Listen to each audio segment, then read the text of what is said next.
हे guys, अस्सलाम वालेकुम। Welcome to my channel. तो आज हम लोग जा रहे हैं। मेरे अब्बू के एक दोस्त ने हमें इनवाइट किया हुआ था क्योंकि उन्होंने धान की फसल की हुई थी जो कि बहुत हरी भरी रहती है, तो इसलिए हम लोग वहाँ पर निकल पड़े क्योंकि वो फसल देखने के लिए। और फिर हम लोगों का रास्ता ऐसे निकला कि थोड़ा थकान भी हो रही थी क्योंकि शाम का वक्त था, तो थोड़ी ठंडी भी हवा चल रही थी। कुछ ज़्यादा ही ठंडी हवा चल रही थी आज। और मुझे थोड़ा कोल्ड भी था, इसलिए मुझे वो ठंडी हवा ज़्यादा लग रही थी। लेकिन मैं इस मौसम को भी इंजॉय कर रही थी क्योंकि मेरा काम ही वो है। क्योंकि ये हरी भरी झाड़ियाँ ये सब देखकर एक वाइब आती है जो माइंड को फ्रेश रखती है। तो मैं यह गायों को देखकर डर गई थी कि ये ऐसा रास्ता है, उस ऊपर से इसमें गाय भी आई हैं करके।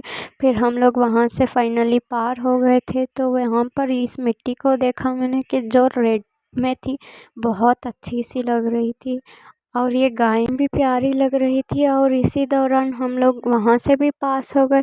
और फिर हम मुझे ये रास्ता नहीं पता था क्योंकि मैं अब्बू के साथ फर्स्ट टाइम जा रही थी और कभी कभार अब्बू जाते थे। और ये थी यहाँ की एक व्यू जो कि मिट्टी रेड थी और यहाँ उन्होंने धान फसल की हुई थी। और मैं आप लोगों को इंट्रोड्यूस करा रही थी इस जगह के बारे में।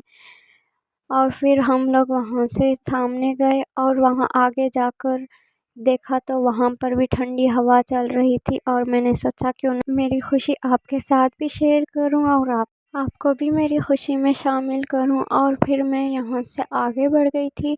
फिर यहाँ पर देखें, ये धान है जो छोटी छोटी से है अभी। और यहाँ पर अंकल की फैमिली ने मुझे कोकोनट पे पकड़ा दिया था जो कि मुझसे पिया ही नहीं जा रहा था क्योंकि मुझे ऐसे पीकर आदत नहीं थी। और यहाँ पर मोटर का करंट आया हुआ था। फिर वहाँ से पानी मज़े का लग रहा था। धान को ऐसे पानी छोड़ते हैं कर कर उन्होंने बताया। फिर हम लोगों ने वहाँ पर थोड़ी वक्त गुजारा और उसके बाद फिर से हम लोग आ गए अपने घर क्योंकि मुझे बुखार ज़्यादा हो रही थी, इसीलिए ठंड भी महसूस हो रही थी।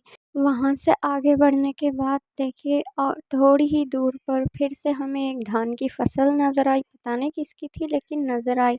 और मेरे साइड ना ज़्यादा से ज़्यादा धान की फसल करते हैं, स्पेशली इस सीज़न में ही ज़्यादा फसल करते हैं। तो चलिए आज का मेरे व्लॉग को यहीं पर एंड करते हैं। अपना ख्याल रखिएगा और मिलते हैं अगले व्लॉग में। Bye bye.